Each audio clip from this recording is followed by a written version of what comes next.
how we've seen the May auto sales beat expectations when it comes to Volvo Eicher, whether the strong sales are going to continue, what is the demand outlook when it comes to overseas markets. A lot of questions. So let's welcome on board Vinod Aggarwal, the MD and CEO. Vinod, hi, good morning. Good to have you on the show and hope all things safe at your end. Just looking at how the performance has been for you in the last few months, you've posted very good sales numbers in the month of May. Almost doubling the market expectations. How is it that you're seeing the demand trend in India, and how much growth in terms of revenue and margins can we expect this year, and whether or not you are going to see margin improvement going forward? Good morning. As you know, these 2 months, April and May, had not been very good for the auto industry, mainly because of the lockdown.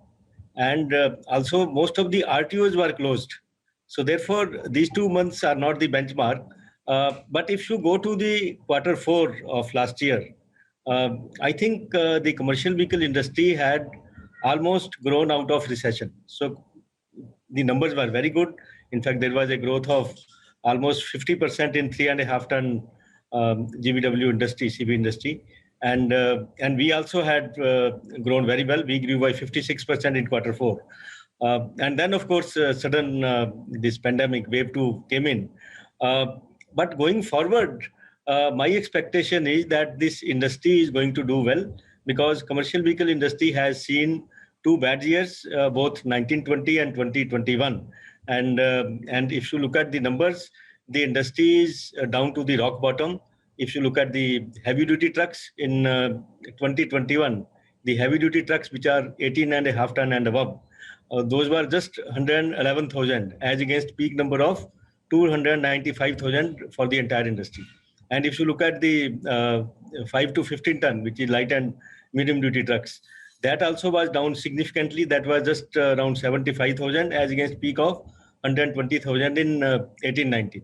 So therefore, there is tremendous scope to catch up with the earlier peak, and in fact, if you extrapolate the Q4 figures, you are already reaching very respectable numbers. So therefore, I think this wave 2 is almost getting over. Lockdowns are getting lifted. Economic activity is going to come back, and as a result of that, I'm very hopeful that the CV industry will have good time in the coming months. And as far as we are concerned, if you look at our last year numbers, we had outperformed the industry in all the segments. The industry had dropped last year by 30%, and we had dropped by only 15%. So we had done relatively much better. And even though the volume, we had a drop of 15%, but our margins, you were asking about margins, our margins were better as a result of various measures that we undertook, like both on the price management as well as on the cost management. So therefore, I think the future going forward, CV industry is expected to do well, and we will also do well based on that.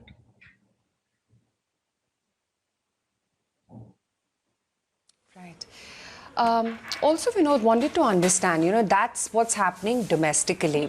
But when it comes to exports, how are exports doing for you, and which are the markets which are seeing better traction as opposed to others right now?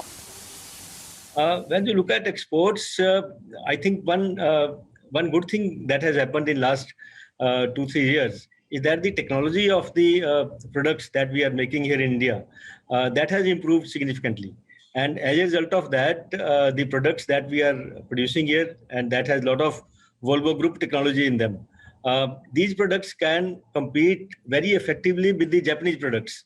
So therefore, these products can become relevant for advanced markets in Southeast Asia, like Indonesia or Malaysia or Thailand, or in the advanced markets in Middle East or in Africa. So therefore, I think the potential for exports has grown significantly for us with the improvement in the products. And of course, the South Asian markets like Bangladesh, Nepal, Sri Lanka, they behave mostly like India markets. So combined with the South Asian markets, the other markets like Southeast Asia, advanced markets of Africa like South Africa or Algeria or Morocco or Egypt, and then of course Middle East. the potential for exports is very high. And in fact, last year also we had, even though the overall there was a drop in the industry, but in export we had grown by 10%.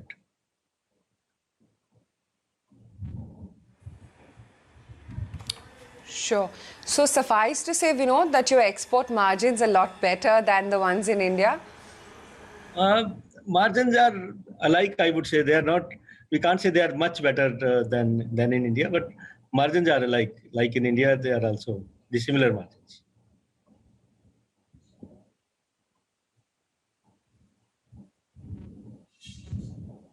And in FY22, what is the range of buses as well as trucks that we can see entering the markets? What's lined up?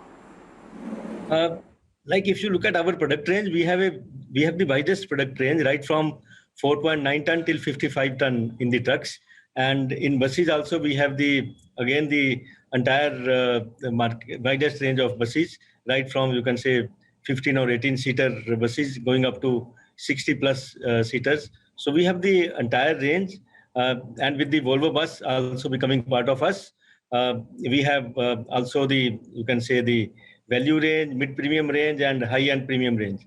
So we have the entire range in buses, and hopefully the buses market will start coming out of recession because of the pandemic. As you know, the schools are still closed, so therefore schools are not buying buses, which are the schools is a very important segment for buses.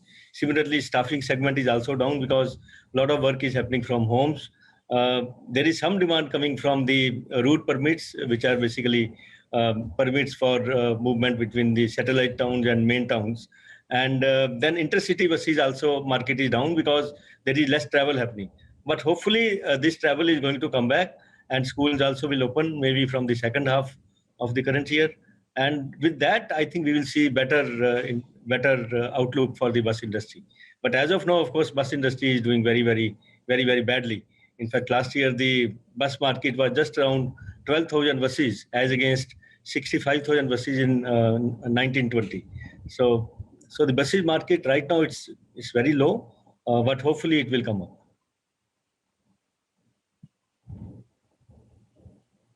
Okay, fair enough.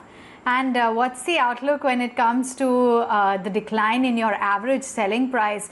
We have seen that largely on account of the discounts that have been offered. So going forward on the pricing front, given the kind of commodity inflation cycle, what is it that we can expect on pricing? First of all, the average selling price is not the right indicator because the product mix plays a very large role. For example, our product mix includes Volvo trucks. Now, Volvo trucks sell for 1.5 crores or between 1 crores to 1.5 crores. And then there are light duty buses, which is 4.9 ton, which will sell only for 8 lakhs. Or if there are heavy duty tippers, they will sell for maybe 50 lakhs. So it depends on that how much we are selling for each product range. The average price will differ. So therefore, when you compare 2 years based on the average price, that doesn't give you the right indication that whether the pricing is improving or pricing is going down. It will depend on what sort of mix we have this year and what sort of mix we had in the previous year. But at the same time, if you look at the overall margins, last year our margins had improved by almost 2%. If you look at the EBITDA margins, full year we had around, in VECV we had around 7% EBITDA margin against previous year of just around 4.9%. So therefore, overall margins have improved, and which is also the reflection of better price management and better cost management. As far as the pricing is concerned, I think right now it's very tough because steel prices are going up, and it has gone up significantly last year first, and there are further impending increases in the steel prices. So as a result of that, I think there will definitely be, the industry will have to pass on the cost increases to the market.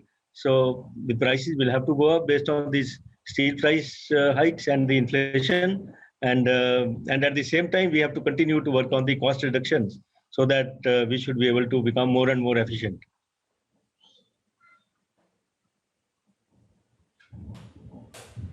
Makes sense. I just wanted to understand what's happening when it comes to the digital transformation within the auto industry, because the last time we were chatting, you said that your buses are digitally connected now. How big an industry shift do you see happening here in terms of digital advancement amongst your products? I think this is one of the major discontinuity that has happened. In fact, in VECV, 100% of the products, whether it is trucks or buses or various types of trucks, 100% trucks are connected. So whatever trucks we are selling, it means they are having live telematics connection in them. And it's very advanced live telematics, and based on which when the trucks or buses, they are plying on the roads, they are always, you can say, watched by our uptime center. We have a control center which keeps complete watch on all these products which are running on the roads. And based on various types of analytics which we have put in our control center, we can even provide the predictive maintenance. Like we can tell in advance the truck driver if there is any impending problem in the engine. We will know it in advance. Like, for example, if the engine is overheating, or if the oil levels are coming down in the engine, we will know it sitting in our control center that so-and-so truck, which is there on so-and-so route, it is having this problem. And we can inform the driver in advance that, this is the problem with your truck. So therefore, either you stop here immediately or you just take it to the next workshop where we can fix an appointment for him in advance. Similarly, all our workshops, all the dealer workshops, they are now digitally connected with us. So it means we can provide the technicians who are working in these workshops, we can provide them real-time assistance. We can provide them remote diagnostics. For example, if they don't understand some fault in a particular truck, they can immediately connect up with our uptime center, and then we can guide them on real-time basis. And so it is very good for the customers. So these are for the uptime or for increasing the productivity on the roads. Apart from that, the customers get a lot of value-added services. For example, customers can manage their fuel efficiency much better. They can differentiate that which driver is giving them better fuel efficiency, because we provide them a driver-by-driver efficiency. And the fuel efficiency depends significantly on the way it is being driven. A good driver can deliver almost 20 to 25% better fuel efficiency. Therefore, if the principals or the transport owners, if they are able to know that which driver is giving them better fuel efficiency and which driver is not able to, they can, based on that, provide the proper training to the driver. So basically, all the digitalization and the connected services, these are going to bring major revolution in the entire way the business is being done, and the businesses are going to become much more productive.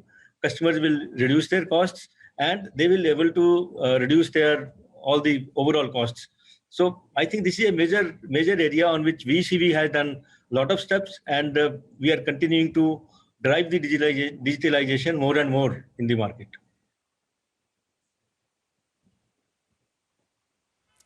It's so great to have you on the show. Thank you so much for taking the time out and speaking with us today.